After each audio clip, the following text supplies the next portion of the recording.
वो जल्दी से अपने कपड़े बदल ले, वरना वो डेजी को अंदर कमरे में ले आएगा। उसने ये बोला ही था कि तब तक दरवाजे के बाहर से अचानक कुत्ते के भौंकने की आवाज आने लगी। रूही तुरंत कपड़े पहनने को रेडी हो गई। रूही के मानते ही चिराग कमरे के बाहर आया और नीचे रखा हुआ अपना फोन उठाकर स्क्रीन पर चल रहे कोई साउंड को पॉज करके मुस्कुराते हुए आगे बढ़ गया। दरअसल बाहर कोई भी कुत्ता नहीं खड़ा था, बल्कि चिराग ने ही अपने फोन पर किसी डॉग साउंड को टाइमर पर लगाकर अंदर गया था, जो थोड़ी देर बाद अपने आप ही बजने लगा। रूही को तैयार करने का चिराग का ये ट्रिक बखूबी काम कर गया था। नीचे जाकर चिराग ने नीलोफर को कहा, नीलोफर ड्रेसिंग रूम में मेकअप आर्टिस्ट वेट कर रही है। रूही जब कपड़े पहन ले तो उसे लेकर आओ और अच्छे से उसे तैयार करवा दो। ध्यान रहे, she must look good. Sure बाबा। इतना कहकर चिराग ने एक कदम आगे बढ़ाया, फिर रुककर तुरंत बोला, और हाँ, आज उसे वो दादी वाला पर्ल नेकलेस पहना देना, उस पर अच्छा लगेगा। नीलोफर ने सर हिलाकर उसकी बात मानी और रूही को उसके कमरे से लेकर ड्रेसिंग रूम की तरफ चली गई। मेकअप आर्टिस्ट वहाँ पहले से ही वेट कर रही थी। वो मेकअप आर्टिस्ट नीलोफर की शायद कोई दूर की भतीजी लगती थी। नीलोफर ने जाते ही उसे कहा, सुनो, मैडम का अच्छा मेकअप कर दो, गिव योर बेस्ट। चिराग बाबा का स्पेशल ऑर्डर है, कोई गड़बड़ होना नहीं मांगता है। अरे आप बिल्कुल टेंशन मत लीजिए, ऐसा मेकअप करूंगी कि कटरीना भी मैडम के आगे फेल हो जाएगी। मेकअप आर्टिस्ट ने पूरे कॉन्फिडेंस के साथ जोश में बोला। नीलोफर ने रूही को देखा और धीरे से मेकअप वाली के कान में कहा, लिसन, मैडम का दिमाग अभी थोड़ा ऑफ ट्रैक चल रहा है। हाँ, इसीलिए थोड़ा एक्स्ट्रा केयरफुल रहने का। हाँ, आप बेफिक्र होकर उनको मुझ पर छोड़ दीजिए, कोई दिक्कत नहीं होगी। रूही को उस मेकअप वाली के साथ छोड़कर नीलोफर वहाँ से निकल गई। मेकअप वाली ने कहा, हेलो, मेरा नाम संजना है, और आपका? रूही ने खिलखिलाकर कहा, मेरा तो रूही है। रूही ने जिस बचकाने अंदाज से उसे अपना नाम बताया था, संजना ने एक पल में पकड़ लिया कि वाकई रूही नॉर्मल नहीं थी। वो घूर कर रूही को देखती हुई सोचने लगी, हद होती है नाइंसाफी की। सच एक ये है जिसे इस बात का कोई होश तक नहीं कि ये किस खानदान की मालकिन बनी बैठी है, और एक मैं हूँ, सारा दिन दूसरों के गाल चमकाती फिरती हूँ, पर खुद की किस्मत कब चमकेगी इसका कोई ठिकाना नहीं है। आए दिन नौकरानियों वाली हालत रहती है।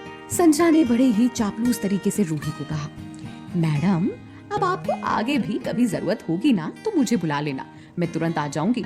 अब से मैं ही आपका मेकअप कर दिया करूंगी।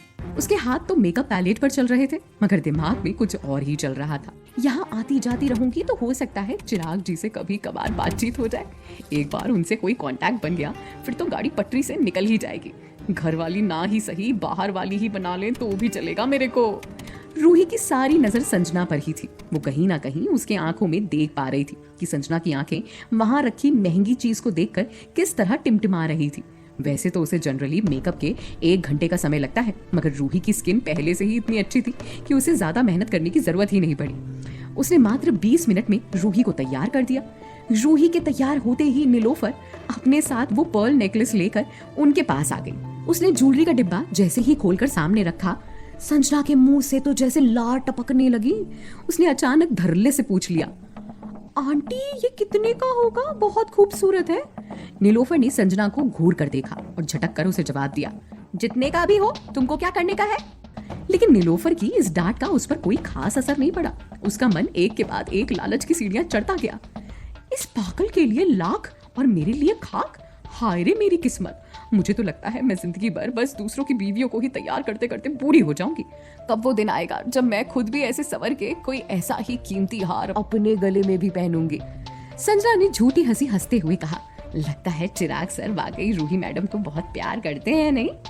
तभी तो इनके ऐसे होने के बावजूद भी इतना कीमती हार देने का रिस्क ले रहे हैं। रूही संजना की बात सुनकर मन ही मन सोचने लगी, प्यार नहीं करते, बस डराते हैं।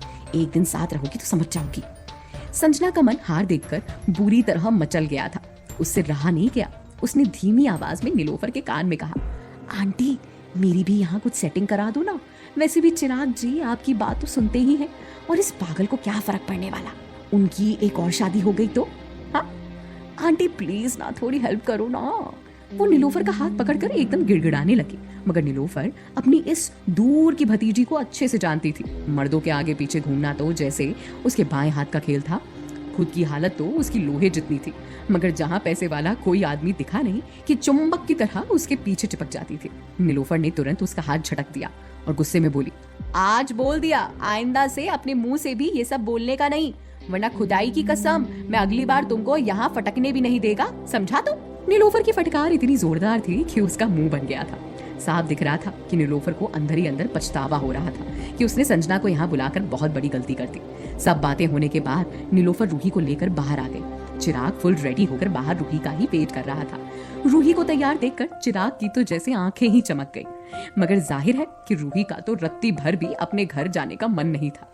आखिर जिस घर में उसे दुख के अलावा और कुछ मिला ही ना हो, भला वहां जाने का मन किसका करेगा। मगर चिराग तो चिराग था, वो रूही को ले जाए बगैर रहता कहाँ। उसने सख्त आवाज में रूही को पुकारा, रूही इधर आओ यहाँ। रूही ने एक कदम आगे नहीं बढ़ाया, मगर चिराग ने जोर से उसकी बाहें पकड़ी और गहरी आवाज में कहा, बैठो गाड़ी में, निकलना है। इससे पहले कि रूही गाड़ी में अपने कदम रखती, पीछे से ना जाने कहां से संजना आ टपकी और गाड़ी में बैठते हुए बोली, मुझे भी उसी रास्ते पर जाना है, तो आप मुझे भी वहीं ड्रॉप कर दीजिएगा। मगर तुरंत ही विनय ने संजना का हाथ पकड़कर उसे पीछे कर दिया। उसने विनय की तरफ देखा तो विनय की नजरें ही इतनी सख्त थी कि संजना ने दोबारा चू तक नहीं की और पीछे हट गई। फाइनली रूही गाड़ी में बैठी और उसी के साथ बैठा चिराग। गाड़ी में बैठे बैठे रूही ने ऊपर की तरफ देखा और सोचने लगी कि हे भगवान जी, कितनी परीक्षा लोगे मेरी। इतने सालों बाद इतनी मुश्किल से इस जेल से निकली थी और अब वापस मुझे वहीं भेज रहे हो। क्यों? आखिर क्या चाहते हो आप? भगवान के सामने अपनी शिकायत रखने के बाद रूही ने पलटकर फिर चिराग को देखा और फिर आगे सोचने लगी कि और मैंने इसका क्या बिगाड़ा है जो ये मुझे हमेशा तंग करता रहता है, हमेशा मुझ पर अपनी मनमानी करता है, कभी कुछ नहीं सुनता मेरी।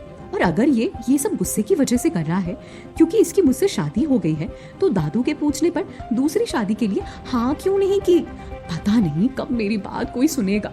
इधर माथुर्स के घर में माथुर साहब पहले से ही उसके स्वागत के लिए छटपटाए बैठे थे।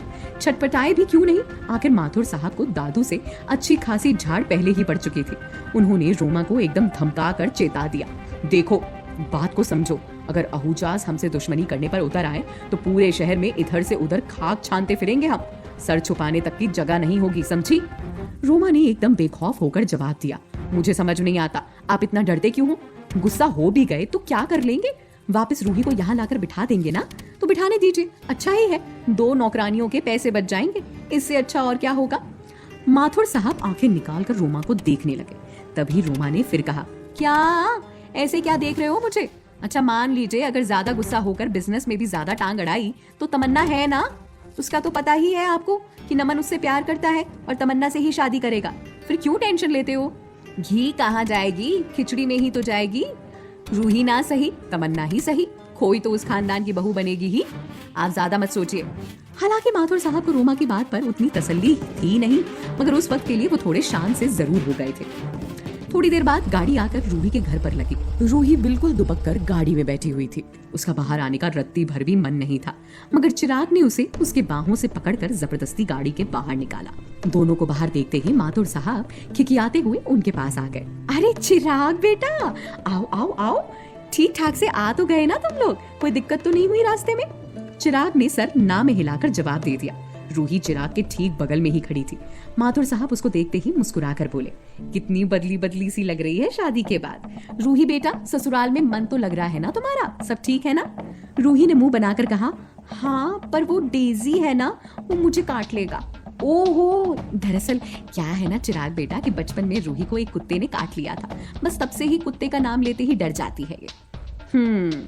बहुत अच्छे से पता है, चिराग ने सीधे सपाट टोन में जवाब दिया। चिराग का ये लहजा माथुर साहब को थोड़ा अजीब लगा। उन्होंने बात बनाते हुए कहा, मैं भी ना, लगता है सारी बातें यहीं बाहर खड़े खड़े ही कर लूंगा। आइए आइए अंदर आइए। घर के अंदर आते हुए माथुर साहब के दिमाग में एक बात चलने लगी, आखिर चिराग साहब खुद यहाँ रूही को लेकर क्यों आए हैं? 50 गाड़ियां हैं, किसी में भी भिजवा देते। कहीं ये शादी को लेकर कोई सवाल जवाब तो करने नहीं आए, लेकिन चेहरे पर तो गुस्सा तो नाम मात्र का भी नहीं है। और ऊपर से रूही को इतने अच्छे कपड़े गहने भी पहनाए हुए हैं। अगर गुस्सा होता तो ये सब थोड़ी ना करते। उन्होंने बेचैनी में अपने हाथों की उंगलियां बजाते हुए सोचा, खैर जो भी है, वो कुछ ना भी बोले तो बेहतर होगा मैं आगे से माफी मांग लूं, ताकि रहा सहा गुस्सा भी ठंडा हो जाएगा। माथुर साहब ने तुरंत हाथ जोड़ा और बोलने लग गए, देखिए चिराग जी, हम जानते हैं कि हमसे गलती हुई है, हमें तमन्ना की जगह रूही से आपकी शादी नहीं करनी चाहिए थी, लेकिन अब शादी गुड्डे गुड़िया का खेल थोड़ी है कि कल की और आज तोड़ दी, इसीलिए जो हुआ उसे भगवान की मर्जी समझकर भूल जाएंगे। माथुर साहब की बात सुनकर रूही को बड़ी तकलीफ हुई।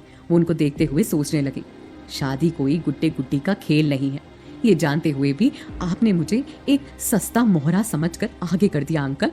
और तमन्ना को इन सब से बचा लिया। चिराग भले ही मुझे डराता है, कभी कभी जबरदस्ती भी करता है, लेकिन मुझे लगता है कि जितनी इज्जत आपने मुझे इतने सालों में नहीं दी होगी, उतनी तो चिराग ने मुझे इन 3-4 दिनों में दे दी। कम से कम अपनी पत्नी के लिए अपने दादू और अपने भाई के सामने खड़ा तो हुआ। काश आप भी कभी रोमा आंटी और तमन्ना के सामने मेरे लिए खड़े होते अंकल।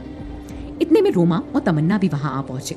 माथुर साहब ने तुरंत उनको देखते कहा, ये लीजिए, रोमा और तमन्ना भी आ गए। ये भी इस गलती पर बहुत शर्मिंदा है, ये भी आपसे माफी मांगना चाहते हैं। माथुर साहब की ये बात बोलते ही पीछे से तमन्ना ने सख्त आवाज में अकड़ कर कहा, इससे माफी मांगे मेरी जुत्ती। तमन्ना की बात तीर की तरह सबके कानों में चुभी, खास करके चिराग के। उसका तो चेहरा देखने लायक था। आखिर क्या करेगा चिराग तमन्ना के इस बदतमीजी के बाद? क्या माथुर के सर पर गिरेगा कोई नया गाज? आप लोगों को क्या लगता है, क्या होंगे इन सभी सवालों के जवाब?